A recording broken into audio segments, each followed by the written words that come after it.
Hello, folks, and thank you so much for tuning in to this interview with club legend Hugh Killough. This is a video series to document the club and document the great work we've done and help raise funds through our We Built All Saints campaign. I'll just show you it real quickly and I share my screen here. We Built All Saints campaign is where you can buy a plaque on the side of the pitch. And let me get her up for you. Where you can buy a plaque on the side of the pitch, and you can also get a certificate of it to keep in your home. So it's a great gift. We'd like to get as many people's names on the side of the pitch as possible, and also businesses as well. You can click the link in the description. The prices are varying. You can buy a one-off fee, a one-off payment. You can also sign up to our club direct debit scheme at different levels. We're trying to accommodate everybody, and we're hopefully going to get around as many club members as possible. I've decided to Hugh first because I know him very well. He's just up the road and he's using my mum's computer for this. So we'll jump into the interview now. Just bear with me. I'll stop sharing the screen. And yes, so Hugh, thank you very much for joining us for today's interview. Tell us a bit more about, we'll start off at the beginning. Were your family involved in GAA? Were they from Ballymena? Tell us about your early involvements with the GAA and All Saints GAC. Thanks, Pete. Both parents are from Ballymena, so born and bred in Ballymena. On my father's side, there was Timmy Connolly who played fullback in the Antrim team that won the All Ireland in '69. So we had been down at it. And on my mother's side, my mother's sister was married to Lawrence Niblock, whose brother Mickey Niblock was playing for Derry at that time. When I'm talking about that time, I'm talking about the mid-70s, which would have been when the club was founded. So it was probably a natural progression for myself to go and play, I think, under 12, under 14 football at that time, whenever I would have been about maybe 13 years of age. Both our family and the McErleans here in Derrimore, we would have made a big deal of All Ireland final days and All Ireland semi-final days, which were televised at that time. So everybody sort of gravitated to one house or another. And then we watched the game. Obviously, whenever the national anthem came on, no matter what happened, everybody stood up in the middle of the house, in the middle of Ballymena, watching this game. And from that, I got a love of Gaelic football and especially a love of Kerry football, you know. So that's where it all started. But then it was a natural enough progression to come up to, at that time, we played our home matches and trained at Hughamount. So you would have come up to Hughamount for your matches at that time. The 12s and 14s, we had a reasonably successful team. We'd done quite well. I don't think anybody was expecting it from us, but we had a lot of good footballers at that time. There was Enda McAtamney, obviously was superb, and I can remember he ended up kicking 45s or 50s. It was at that time from off the ground from he was maybe 14 or 15 years of age. Barney McCann, obviously. That Timmy Connolly came on the scene after that there, and Timmy was just an absolute legend, like a real workhorse. You also had like Jimmy McErlean, who had a sweet left foot and could take a score, and the likes of Jim McCormick would have went through a hell of a load of work that maybe would have been unseen, but was very much appreciated by teammates. So no, we had a reasonably successful team, Pete. We won under 14, under 16 leagues, Southwest leagues. And listen, the facilities were fairly basic, shall we say, in Hughamount. There's the changing facilities were basic. The pitch was basic, but God, we had some fun. It was fantastic. It really was there was a sense of community about it. There was a sense of homeliness to it. We knew that nobody liked coming to Hughamount, so it sort of played into your strengths. There was also like sports days. There was so much more to it than just the sport, because the likes of, like, it was Sean Gallagher and Alec McCormick would have been our mentors at that time. Yeah. But then every month or every couple of weeks, there was either Ceilidh in the Parochial Hall or a disco in the Parochial Hall. So there was a social side to it as well as what was happening on the sporting field. So no, listen, really, really fond, happy memories of all those times, you know. So brilliant. And like today we have we've got the facilities that yourselves and the committee members and everyone that came before us have set up for us are unbelievable. And we've got cones and we've got small goals, we've got loads of footballs, loads of hurls, loads of slithers. What type of what was the training set up like back then for underage? was all fairly basic, Pete. Yeah.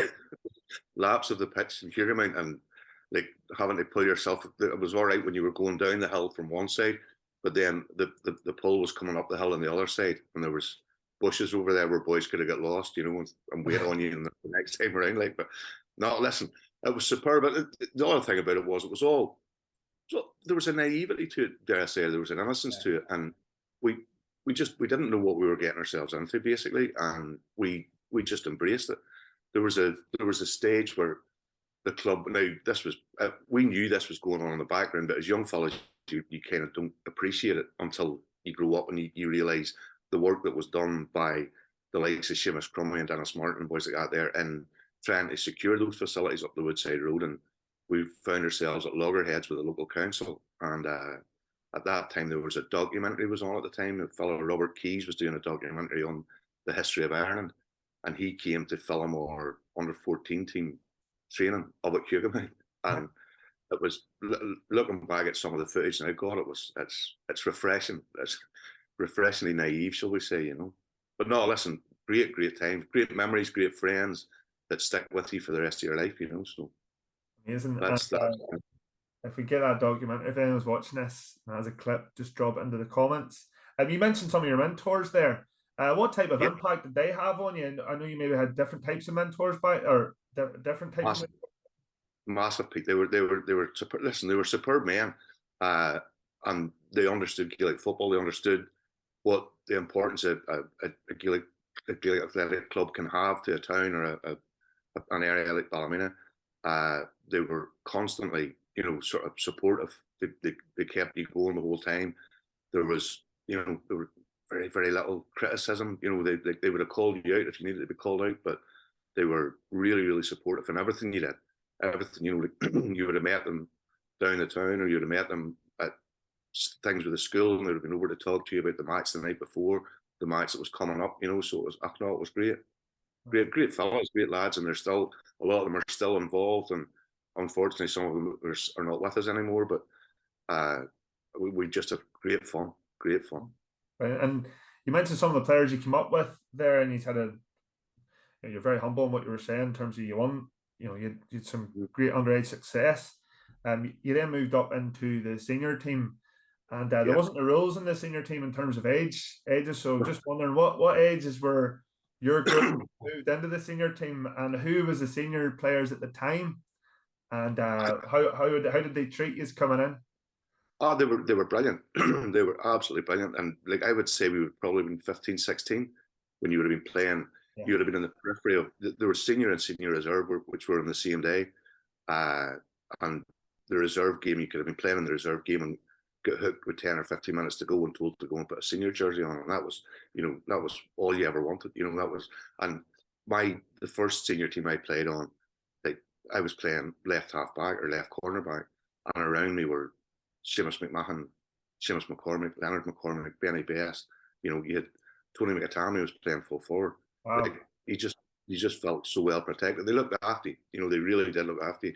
And I think there was a hindsight's 2020, but when you look back on it, they probably understood that we had to bring some of these young fellas through to sustain the whole thing. So no, they were very supportive and very protective, which was you always felt as if you were traveling in a Volvo, like with two seatbelts on. There was no problem. Right, and you mentioned Tony McTamney, God rest him. What type of player was he? You know, you hear the stories of him.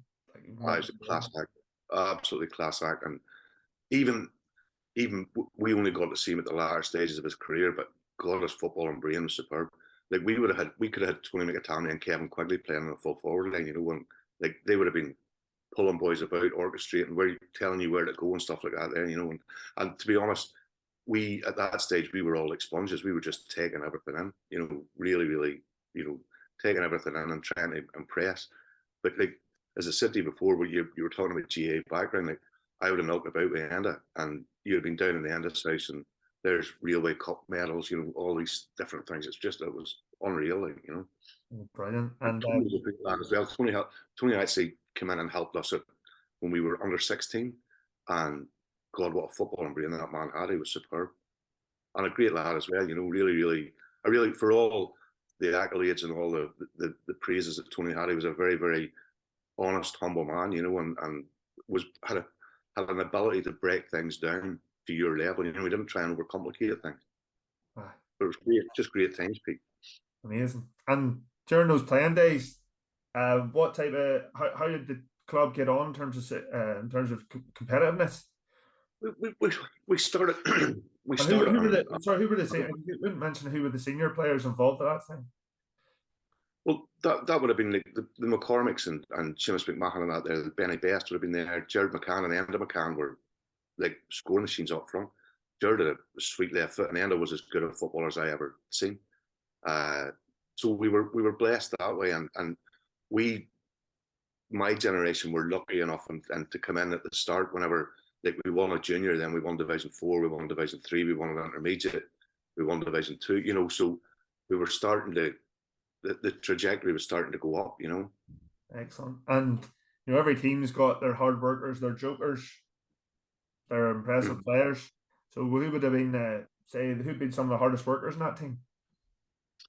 Well, I always thought Seamus McMahon was unreal, and you know would have went through a wall. You know, absolutely to get that ball. There was no issues with him in there.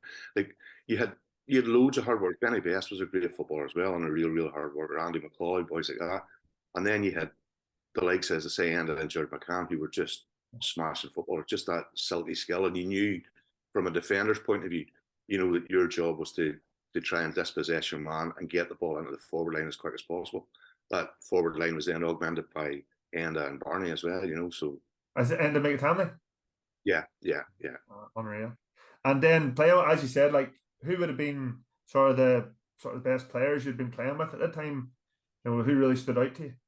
Those ones I mentioned, listen, I always would have a bit of a loyalty to Enda and Barney and Timmy, obviously, as well, because you grew up with them, you come up through the teams with them, you were going through the various stages at the same time as they were, you know. And like, to be honest, playing as a defender with Enda and Barney and that there, you just got them the ball, you know. And the other thing about it was, if anybody was fouled within 50 metres of the goal, Enda was more than likely to put it over the bar. Excellent. So And job as a defender easy.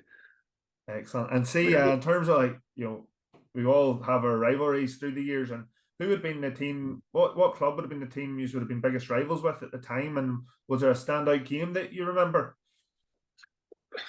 I've been thinking of this, Pete. I've always Whitehill. We always seem to, and the thing about it was we would have been at school with quite a few of the Arnoldstown lads as well, you know. So we knew we had played in school teams with them, and we knew how good of footballers they were, and I would imagine they probably felt the same about us. But there was always an added space to that one, like, you know. We would have socialised together as well, you know. We would have all been out together, but for the 60 minutes, 70 minutes of a match, the gloves were off. You went at it hell for leather. The game was over, the referee blew the whistle, and you shook hands and went on, you know, and that was it. And you probably met up that night at the Elk or somewhere like that there, you know. So listen, there was some Anthony Brady and Dominic McCoy for Arnoldstown stick out as two smashing footballers as well, you know. Unreal, Hugh. Unreal. Unfortunately, Hugh, your career was cut short from a car accident. How did you come to terms with not being able to play at such a young age? How did you got into coaching shortly after that? It was tough, if I'm being honest with you. There was probably a year where I just wasn't involved at all, stepped away. So what age were you? I was 20. Yeah. 20. I probably felt sorry for myself for 6 or 7 months, and Alistair McWilliams, got a mercy on him, kept just constantly, you know, you need to come back, you need to come back, you need to get you on committee, get you, you know. And I, for a long time, I had no interest at all. And eventually, again, met Alistair one night and we were chatting and decided to come on board. And then the next thing, there was myself and Jimmy Scullion were tasked with asked to take the minor team now. And to be honest with you, it was a blessing, because that minor team, you know, were superb and probably spoiled us for a long time, because we expected everybody to be the same. But you had, like, Shane McQuillan was as good a juvenile footballer as I had ever seen. You had everything. You had Felix, you had Jared Kane, you had Conor Connolly, you had the Paynes, Damien and Gary Payne, you know, Eddie McCann, you know, so many good footballers. And in our first year, as minor managers, for whatever reason, we found ourselves in an all-county final up against St Paul's, who would have been red hot favourites, and rightly so, and they beat us in the final. But we had such a good side, and like we at that stage, you played a Southwest Championship, and there was a Southampton Championship, and the two winners met in the final. Yeah. So we won the Southwest Championship, obviously, and found ourselves in a county final. We probably were very naive and wet behind the ears and didn't understand or appreciate. We probably expected this to happen on a more regular basis. So I thought it was, as I say, good times, and I found that I enjoyed the coaching side of things, and the interaction of being around a team and stuff like that. There, and being in change rooms beforehand, being in change rooms afterwards as well. When the highs and the lows that comes with that. But no, they were a good side. We were a good side at that stage. So unfortunately, we lost Shane. Shane went to America, and then came back and got signed. He played Irish League. So we get limited not a time with him, but is there you've coached so many, for so many years and had such an influence on all of us. Over the years, was there any other, obviously everybody put the work in, but was there any other standout teams and successes that you had? I remember you were coaching my big brother Tony along with That's Bumpy. right. That's right. I'm sure that was a good team. It was great, and like, to be honest, there was a team that we got to the Laverty Cup final with, and it was out in Cargan, and we were playing Reshargan, who were county champions at that time, minor champions obviously, and were absolutely given no chance at all. We were. Oh God, Pete, I can't remember her name. Paul McCann on goals. Wow, so Peter, right? Yeah, Peter was playing. Paul was in goals. Before he turned into a prolific full forward, but genuinely remember that game and going out with, as I say, being completely written off, and God, we really put it up there short. And they ended up winning by a point or 2 points, if memory serves.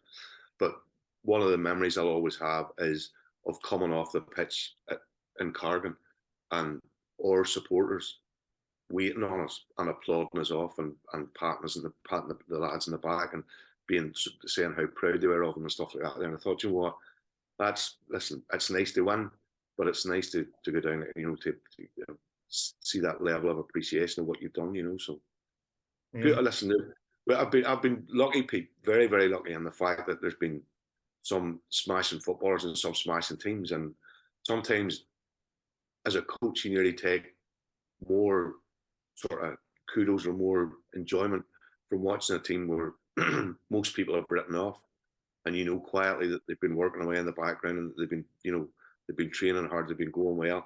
Listen, we all know sports are cruel mistress, isn't it? And it can be a bounce of a ball or something that'll beat you on the day. But if your team goes out and plays with an honesty of intent, nothing, you can't ask for anything more. That's brilliant.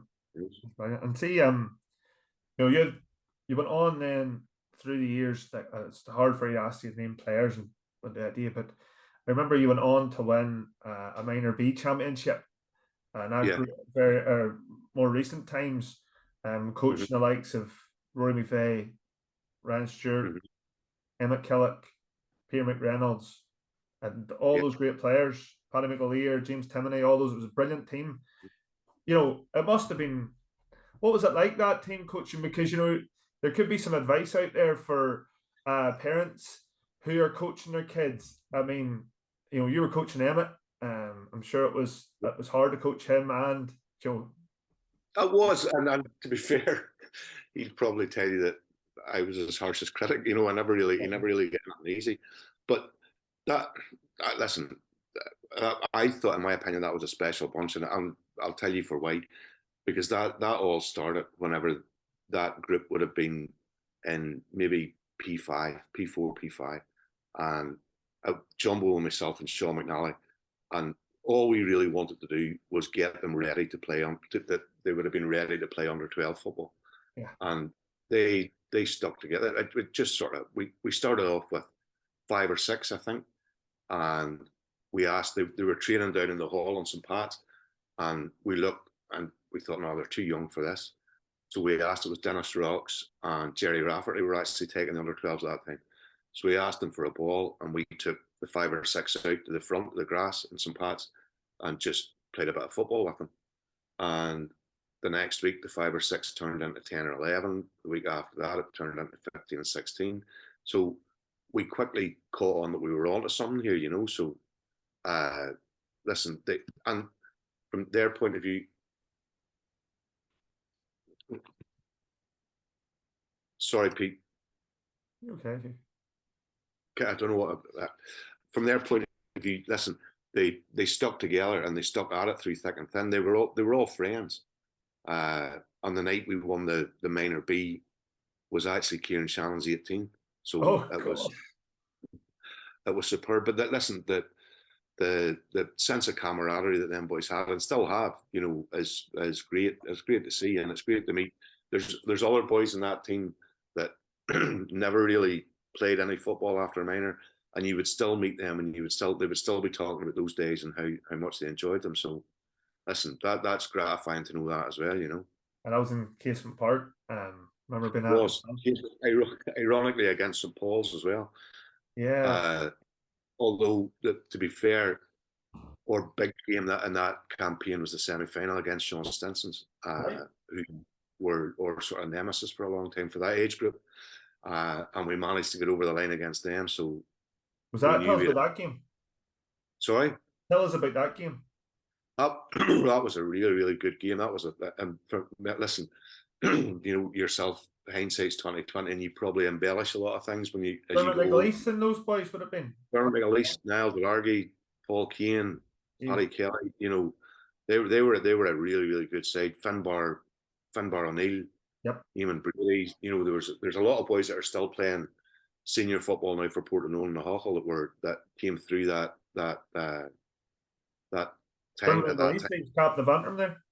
Yeah, Dermot was one of the best all-round footballers I ever seen. When you're talking about opponents, like Dermot, no matter what, you would have tried to put, if you had tried to put somebody on man mark Dermot, it wouldn't have mattered. He would have played whatever way you would have over the pitch. That Stinson side were really, really good. I thought they could have played anywhere. If they put 15 players out, and all of the 15 could have played anywhere in the pitch. And our boys stood up that day. They did, to be fair, and it was one of those games. Again, it could have been a bounce of a ball or like a 50-50 decision or whatever, but we managed to get over the line in the sense of elation after that. I do think that, from again looking back on it, that group took a lot of heart from that, took a lot of belief from that, the fact that they could go toe to toe with Stinsons and beat them, and that stood them instead. We had some great battles with them down through the years. You know, there was never a gimme in any of the games, but they always seemed to come out the right side of it until that time. So, and no, it was fantastic. And the fact that the final was at Casement as well, which, you know, God, it's such a shame that we don't have it at the minute. There's a generation of footballers and hurlers that have come up without having played in Casement, you know, which is kind of sad as well. But it was at Casement under lights, so what more could you want? What were the celebrations like after winning the minor B? They were good, Pete. They were good. Listen, there was Shannon's birthday. I'm sure he was. Him and Jumbo were enjoying themselves. Kieran had the best 18th ever, I think. Listen, there was a buzz about the place even in the lead up to it. Like there was people making banners. You know, they were getting your hats and headbands and stuff like that there. You know, and there was a generation of younger ones were coming to matches and things like that there, which was absolutely, I thought, was fantastic. And I always remember standing in Casement afterwards, and we were in the back change rooms. We come out under the stand, and there was a whole crowd of ones, all Saints ones with face painted, you know, headbands on, banners, all waiting for us whenever we come out. And like you sort of, from a mentor's point of view, you kind of take a step back and try and appreciate it and enjoy it. And the boys come out, and God, they were treated like rock stars, you know. So very, very happy memories, Pete. Very happy memories. And Joe, your coaching career is unbelievable. Playing career, everyone says you're an unbelievable player. Unfortunately, it was cut short. What advice would you give? First of all, what advice would you give to mentors who are coaching their kids? Because I'm sure there is a conflict of interest there where they know what did you feel Yeah. worked for you? Because obviously it won't work for everybody, but how did you approach that? Because you've coached all your kids growing up through. But it's strange. I don't know. I just think that when you mentor a team or when you're involved in management of a team, you kind of think of them all as your kids. If you know what I mean, like you kind of there's a collective thing there that that it's not about my wee Johnny or my wee Jimmy or whatever. It's about the group and about the collective as a group, and you feel very very protective and very fatherly probably to them all. Like you look out for them all, and the one thing about it is that I would always say is that listen, yourself, young fellas at 14, 15, 16, 17 years of age, there's loads of things going on in their life between school and home and whatever social life and all that there. And we always tried to keep football as the constant, no matter what happened, no matter what was going on outside. Once you come in the gates at Slimish Park, like that was it. You trained hard, you knocked a bit of crack out of it, and then you go back to your own world after that there. uh, as I say, you felt. I always felt very very protective of any team you took. You would always have looked out for them and stuff like that. Amazing. The thing with it is as well, it's not rocket science either. Like the bottom line is that sometimes I worry that modern day coaches are under so much pressure to deliver, instantly. Where Yeah. it used to be, it was more about developing players. Like your 12-year-old or 13-year-old hasn't grown physically or whatever. So there's so much you can do if you look at the longer term thing, and the longer term thing is not about winning the under 12 league or winning the under 16 league. Listen, it's great if you get it, Yeah. but more importantly is, are the players better at the end of the year than they are at the start of the year?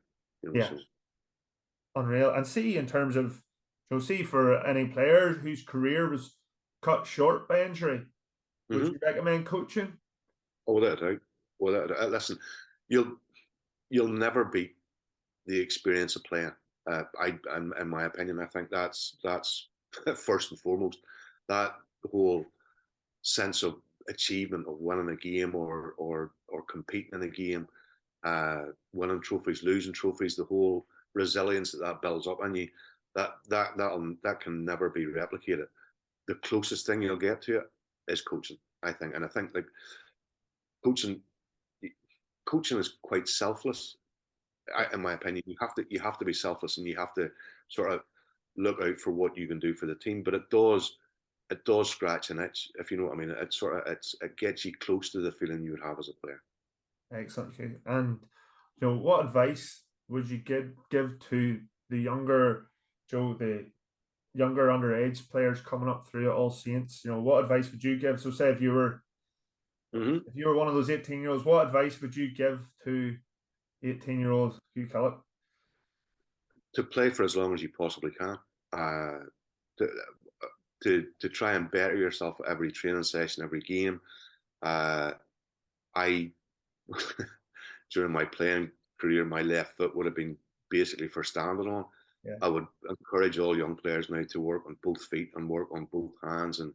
And one of the things, again, from probably the games against Stinsons, where you realise that boys that are comfortable in all areas of the pitch, whereas in my day, defenders defend it and attackers attack. Now there's more of a fluidity about it, and I think that you can do that now. The coaching that's happening at the minute is now bringing forward young players who are comfortable off both sides, and hopefully will be better all-round footballers for that. What would you say to people who you coached over the years and have maybe drifted away from the club? Maybe they're not in the country anymore, maybe they're close by, and what advice would you give them if they want to get back involved with the club? Just take the jump, take the leap, and do it, because it's so rewarding. You'll get so much enjoyment and so much fun of it. There'll be frustrations as well, but just listen, to make yourself known to anybody in and around the club, and express the interest, because now the club will put you through all your coaching courses that you want to do. There's no pressure to do them, but if you want to do them, the club will put you through them. There's so much you can get out of it from your own point of view, and so much that you can impart onto younger people, which is great. To finish up, thinking back of the days in Hugomount and now where the club is today. So how does that make you feel in terms of a sense of pride? And are you excited about the future? Immensely proud, Pete. It really does. It's because some of us don't even realise what we didn't see Hugomount, so be cool.